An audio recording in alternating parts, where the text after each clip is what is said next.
Hi friends, welcome to my channel. ఇక దీక్షితులు గారు తన దివ్య దృష్టిలో మిత్రకి కారు ప్రమాదం జరగనుందని, మిత్ర కారు డ్రైవ్ చేస్తున్నప్పుడు తన కారు నుండి పొగలు వచ్చి తను స్పృహ కోల్పోవడం అంతా దివ్య దృష్టి ద్వారా తెలుసుకుంటారు. ఇక అరవిందకి కాల్ చేస్తారు దీక్షితులు గారు. మనం ఎప్పటికీ రాకూడదు అనుకున్న క్షణం రానే వచ్చేసింది అరవింద అని అంటుండగా అరవింద చాలా టెన్షన్ పడిపోతూ ఉంటుంది. ఇంకా ఇలా అంటూ ఉంటారు దీక్షితులు గారు. ఇక మిత్రకు గండం అతి సమీపంలో ఉంది.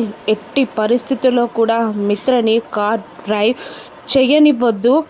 మిత్రకి కారు ప్రమాదం పొంచి ఉంది అని దీక్షితులు గారు అరవిందకి చెప్పగానే చాలా టెన్షన్ పడుతూ మిత్రకి కాల్ చేస్తూ ఉంటుంది అరవింద. ఆ తర్వాత వివేక్ కూడా కాల్ ట్రై చేస్తూ ఉంటాడు మిత్రకి. ఇక కార్ డ్రైవింగ్లో ఉంటాడు మిత్ర.